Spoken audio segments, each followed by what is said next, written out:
Today we are wading into, well, let's call it the deep, sometimes dark swamp of sales ethics. And here's a core truth we're pulling from the sources we looked at. Years of really superior performance, career wins, expert leadership, all of it can be completely wiped out by just one unwise decision, one slip-up that leads to a legal or an ethical disaster. Yeah, and there's this phrase from the research that just nails it. Oh yeah, what's that? It says the likelihood of unethical behavior is directly proportionate to the size of the carrot. The size of the carrot. Wow. It's profound, right? Because, I mean, it applies everywhere, but it gets magnified maybe tenfold in these high-pressure, high-reward environments like sales. So this deep dive, it's all about that pressure and that incredibly fine, often really blurry line between what we might call poor ethical judgment and something that triggers a full-blown law enforcement problem. Right. Okay, so to set the stakes high, like right away, let's look at a pretty sobering case history. Oh. This is detailed in the source material. It involves a former student who took a job selling equipment to government units. And he was apparently pretty quickly, let's say, indoctrinated into the unofficial company way of doing things. It was not unknown to maybe share commissions with public officials. Yeah. You know, the ones controlling those crucial purchasing decisions. Ah, the old kickback system, basically. Essentially. And he got really good at it. He internalized this idea that this was just, you know, how business works. But then the legal action, which seems almost inevitable looking back, finally hit. And the consequences, well, they were devastatingly asymmetric. How so? Our graduate, the former student, he served 3 years. 3 years in the state penitentiary. Wow. The elected official involved. Just settled with the IRS. And the company executives, the ones who really benefited from this whole system, they just issued this blanket statement claiming complete ignorance. We had no idea that was going on. Unbelievable. So his life, his career, pretty much ruined. Completely. While the people who arguably designed and definitely profited from the system, they walked away, essentially untouched. And that story, I think, is the perfect way to start understanding what we even mean when we talk about sales ethics. Exactly. Because when we use that word ethics, you know, the dictionary definition, Webster's, calls it the science of moral duty. We usually think about, well, conforming to some standard of moral behavior. Right. But the key distinction, the really critical point the sources want us to grasp, is that many behaviors people casually label as just ethical failures. Things like price discrimination, certain kickbacks, bribes, maybe insider trading, these aren't just ethical slips. They are, in fact, illegal acts. They are law enforcement problems. That's fascinating, because we often do view these things as kind of gray areas, maybe assuming the law is a bit fuzzy or doesn't quite reach that far. Right. But the research makes it pretty clear that many things people consider maybe questionable ethical moves, like, say, lying to a customer about a competitor's situation, they're often already covered by things like consumer protection laws. And take price discrimination, for example, under the Robinson-Patman Act. We might think of that as just an internal pricing strategy, right? But it's actually regulated. It's there to prevent massive buyers from using their leverage to get these deep custom discounts that unfairly hurt smaller competitors. If it harms competition, it can be illegal price fixing. So it's not just strategy, it's potentially illegal. Exactly. Or think about padding an expense account. We might call that poor ethics, or maybe just fudging the numbers. But legally, it's defined as embezzlement. Embezzlement, that's a strong word. So the big insight here seems to be, if you're thinking about doing something and you're classifying it in your head as maybe a harmless ethical slip, chances are the law has probably already classified it as a criminal act. Precisely. So the real ethical question maybe isn't, is this wrong? But rather, am I going to commit this illegal act because I think I can get away with it? Which leads us right into the pressure cooker of sales itself. Why are salespeople specifically exposed to greater ethical pressures than, say, someone working in corporate strategy or maybe accounting? Well, our reading suggests there are these unique stressors that kind of combine. They create almost a structural incentive for compromise. Okay, let's unpack those. What are they? First, they often work in relatively unsupervised settings, right? Nobody's really looking over their shoulder during those crucial client meetings. Sure. Second, they're the tip of the spear. They are primarily responsible for generating the firm's entire revenue stream. That alone creates enormous anxiety and stress. Yeah, I can imagine. Third, they're constantly facing unique, sort of non-routine problems that often require unique, maybe ad hoc solutions.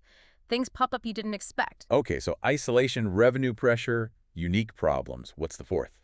And maybe the most corrosive factor, according to the research, is this. They are overwhelmingly evaluated on short-term objectives.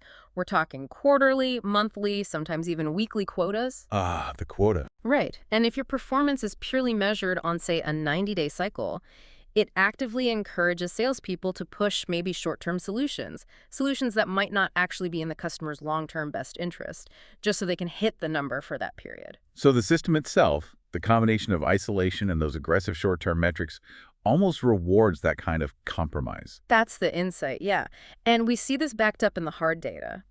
There was a survey of sales managers, and it revealed that nearly half, 49%, reported their reps have actually lied on a sales call. Almost half. Wow. And 22% admitted reps have sold products customers didn't genuinely need. Pushing unnecessary products. But the number that really puts this pressure into context for me is this.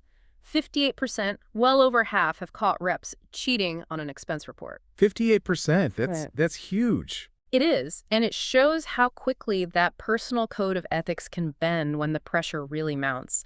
And maybe more importantly, how normalized this kind of illegal behavior like embezzlement can become when hitting those revenue targets is the absolute top priority. Yeah, it really paints a picture. It's easy to be ethical when things are going well, when you're winning.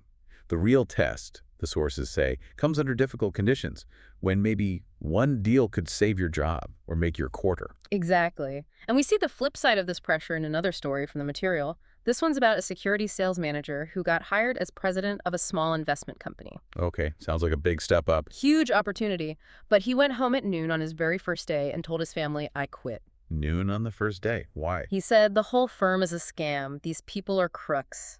His, let's call it moral radar, was apparently so sharp that he just rejected this massive carrot, the presidency, immediately. And it saved his career because the SEC and the FBI later shut down the entire firm. Wow. So he passed the ultimate ethical test right there. Absolutely. He walked away from the big carrot. Now, if the sales rep is facing this kind of pressure from the market and the quota, management often just passes that same pressure down the line, doesn't it? Yeah, that makes sense. Which brings us to the ethics of company policy itself, particularly in those gray areas around managing the sales force. Right, because management has to grapple with some pretty big ethical questions regarding its own team based on our readings. Right. For instance, is it really ethical to just unilaterally split up a highly profitable territory, one that was maybe developed over years by a long-term commission-based rep? Yeah, the company benefits instantly from that, right? More manageable territory, maybe easier to control. But the rep sees their future earnings potentially cut in half, maybe more, after all that work building it up. Or what about the practice of management taking over these massive, profitable house accounts, pulling them away from the rep who originally developed them and eliminating their commission in the process? How do they justify that? Well, the sources suggest management often rationalizes this by arguing, well, the account is just too big now, too important to be tied to just one person. Wait a minute. So the sources are suggesting management might be prioritizing like short-term regional performance over the individual's career growth and fairness. Because that sounds exactly like the ethical failure they're warning salespeople against. It does, doesn't it? Keeping a star rep, someone highly qualified, stuck in their current territory just to protect that region's sales numbers, even if the rep wants and deserves a promotion. That seems like a pure example of prioritizing the short-term group quota over what's fair to the individual. It absolutely creates the sense of systemic unfairness, and this feeling can flow directly into the relationship reps have with the company itself, especially around things like expense accounts. Ah, yes, the classic expense account padding issue. It's perennial, isn't it? So let's say the company policy pays a really minimal rate, maybe 26 cents a mile for car use, but a sales manager knows, realistically, the actual minimum expense for their reps is more like 30 or 35 cents a mile. Okay, so there's a gap between policy and reality. Right. And that manager is now caught, aren't they, between this sort of tight-fisted corporate policy and their desire to actually retain good salespeople who feel nickel and dimed. So they might be tempted to pad the mileage claims themselves or maybe even encourage their reps to do the same. Exactly. Just to recover money they feel was honestly spent doing business for the firm. So the dilemma is really profound then. Is this just justified self-protection, a way to kind of informally correct a stingy policy, or is it, as we established earlier, actually an illegal act of embezzlement? That's the moment, isn't it? The moment the manager decides to bend that rule, maybe for the perceived greater good of the team, but it's still bending a legal rule. Okay, let's shift now to customer relations. The sources highlighted three major areas of, let's say, ethical complexity here: Hmm. information, gifts, and bribery. Right. On information, the standard seems pretty clear, ethically speaking. Yeah. Salespeople really must provide complete data so customers can make informed decisions. And the examples cited were things like insurance reps maybe failing to give customers the full picture on their old policies when they're trying to sell the new ones. Yeah, that's a calculated omission, isn't it? Leaving out key details to make the sale easier. Then there were gifts, the classic ethical minefield, as you called it. Absolutely. I mean, the IRS has that deduction limit. It's only $25 per person per year, which seems tiny in the business world. But the real difficulty, the sources point out, lies in defining what's reasonably priced or tastefully selected. Yeah, a box of branded golf balls for a smaller client. Okay, that seems pretty standard. Right. But what about, say, a $3,000 personal computer given to a purchasing agent who happens to manage millions of dollars in orders for your company? Is that just a generous gift celebrating a good relationship? Or is it effectively a bribe intended to secure future favorable treatment? That line seems incredibly blurry. It really is. And the complexity just explodes when we start looking at the international angle, especially around bribery. It's apparently so widespread globally that different languages have their own slang terms for it. Oh yeah, like what? Well, the sources mention mordida in Latin America, Oh, bakshish in the Middle East, right. and la bustarella, the little envelope in Italy. Wow. If you can name it in three different languages, you definitely have a pretty widespread global challenge on your hands.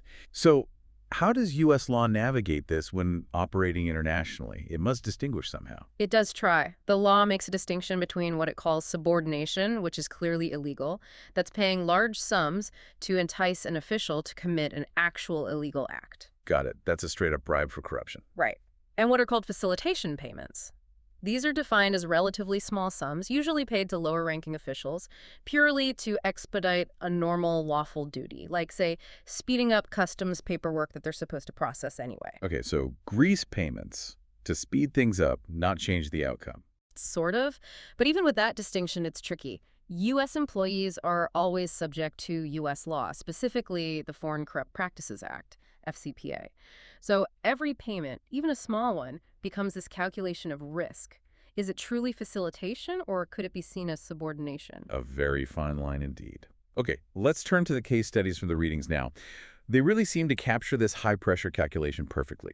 First, there was the volume discount trap faced by Winnie Liu, the student bookseller. Ah, yes, Winnie Liu. This is like the ultimate test of ethics under immediate personal duress. Tell us about it. So Winnie was selling these educational books door to door, and according to the case, he was really struggling, barely eating, lonely, desperately needed a sale just to survive, basically. Tough situation. Very. He finally gets 5 wealthy families interested in the book sets, and one father, a guy named Ravish, pulls him aside and offers him this deal: $310 per set. Cash, untaxed.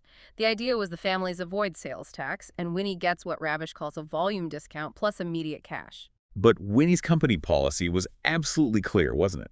Consistent pricing for everyone, maintain the company image, and obviously follow tax laws. Exactly. So if Winnie took this deal, he'd be violating company policy and tax law, but the immediate carrot, it was huge for him.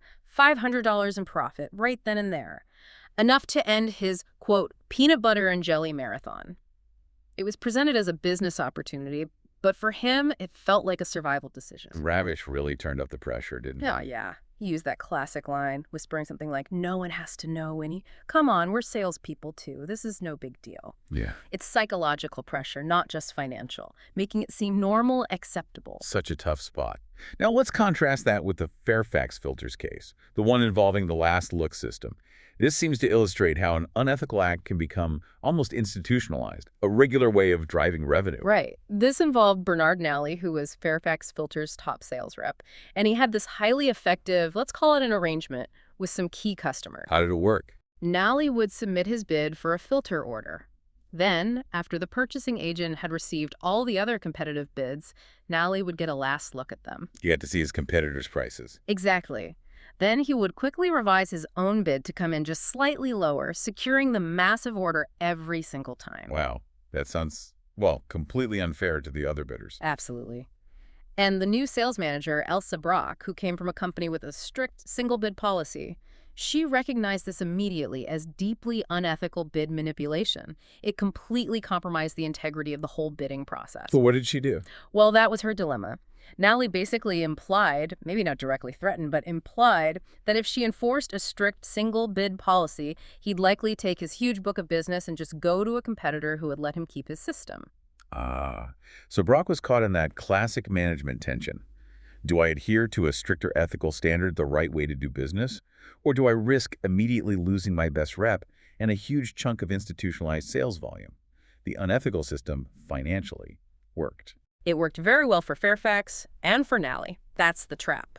So given all this pressure, these gray areas, these difficult cases, what does this all mean for actually setting ethical standards that stick? How do companies navigate this? Well, the sources argue pretty strongly that we need to shift perspective, move away from that short-term opportunistic view that leads to cutting corners. Toward what? Towards the long-run view. The argument is that ethical behavior isn't just morally right, which it is, but it's also realistically sound over time. Realistically sound. How so? Because that long-run view helps avoid two massive potential costs. First, the loss of customer loyalty and trust, which is incredibly hard to win back once it's gone. And second, the imposition of public regulation. When an industry or market can't seem to regulate itself ethically, eventually the government tends to step in with stricter rules for everyone. Right. So self-regulation through ethics is preferable to government regulation. Yeah. Makes sense. The sources also suggested some simple, practical questions sales executives can use, right? Yeah, three really straightforward ones to evaluate any potential action. First, is this sound from a long-run point of view? Okay. Second, would I want this action publicized in national media, like on the front page? Ooh, the publicity test. That's a good one. And third, would I be willing to have this done to me? Basically, the golden rule. Is it sound long-term? Would I want it public? And would I accept it myself? That simplicity is actually pretty powerful, isn't it? It really cuts through a lot of the complexity. Now, on the more formal side, the data shows most companies are trying. 84% of surveyed companies apparently have written codes of conduct. So the codes exist, on paper at least. They do. And things like the American Marketing Association's Code of Ethics emphasize a core rule, not knowingly to do harm. But as you said, a code sitting on a shelf or on the intranet is pretty meaningless without real action and enforcement. Which is where leadership and role modeling come in, I assume. Yeah. Absolutely critical. Salespeople simply won't take the code seriously if they see their own top managers hitting bonuses by behaving unethically, or if they see them routinely padding expense reports or looking the other way. And there was that striking survey finding. What was it? Yeah, that 17% of employees surveyed actually believed their companies encouraged unethical practices to meet business goals. 17% felt the company wanted them to cut corners. That points to a massive failure of leadership, a systemic problem. It really does, and this is why effective ethical training becomes so essential. Not just reading the code, but using things like case studies and role plays, maybe grappling with the Winnie Lou dilemma, or debating what Elsa Brock should do about Fairfax filters. So people can practice thinking through these complex, real-world situations. Exactly. It helps increase ethical sensitivity and develop skills for navigating those tricky gray areas, especially when you're operating across different cultures internationally. Okay. And finally, there was this development described as a massive legal hammer, something that fundamentally changed the landscape for corporations. Yes. The 1991 Federal Sentencing Commission mandate. This was a huge shift in corporate liability. How did it change things? It basically made it unequivocally clear that the company itself, and by extension its C-suite leadership, is legally responsible for preventing employee misconduct. It's not just on the individual employee anymore. So the company can't just say, rogue employee and walk away. Not easily. The mandate requires the firm to establish and clearly communicate ethical standards, to actively monitor conduct, to have systems allowing anonymous reporting of potential criminal activity, and crucially, to actually punish those who violate the standards. And if misconduct does occur? Then the company faces potentially severe fines and penalties unless it can prove it had implemented these kinds of rigorous compliance measures beforehand. It puts the onus squarely on the company to police itself. That dramatically changes the calculation for management, doesn't it? It shifts the serious liability risk away from just the employee serving time, like our student seller in that opening story, and puts it right onto the company leadership and the bottom line. Exactly. It mandates that they stop simply claiming ignorance after the fact. They now have a compelling legal and financial reason to actively enforce their own codes. Okay, so wrapping this up, this deep dive has really shown us that the carrot in sales can be enormous, and the resulting pressure on individuals and managers is just immense. Definitely. And that line between illegal acts, which are really law enforcement problems, and what we might think of as merely unethical behavior is often profoundly murky. It demands really clear standards, consistent role modeling from the top, and rigorous enforcement, now driven significantly by the threat of that corporate liability. Right. And we want to close, as always, with a provocative thought, something for you, the listener, to mull over, drawn directly from the source material. We learned that many unethical practices seem to persist simply because the relevant laws are perceived as being seldom enforced. The calculation is often, can I get away with it? So here's the question for you. Given that you now know the company is legally responsible for your compliance under those federal sentencing guidelines, does that mandate change the personal ethical calculus? Does it change how you might think about taking a risk on a seemingly safe, illegal action, like maybe padding an expense account just a little? Or maybe think about it from the manager's perspective. When you're faced with an action that clearly benefits the company's bottom line but conflicts directly with your own personal code of ethics, like manager Elsa Brock dealing with Nally's last look bidding system, how much loyalty do you owe? Is it to a superior who might be pressuring you, or is it to the company's longer-term ethical standing and legal survival? Something to consider the next time you look at that expense report. Or perhaps hear about an undocumented system that just happens to work really, really well.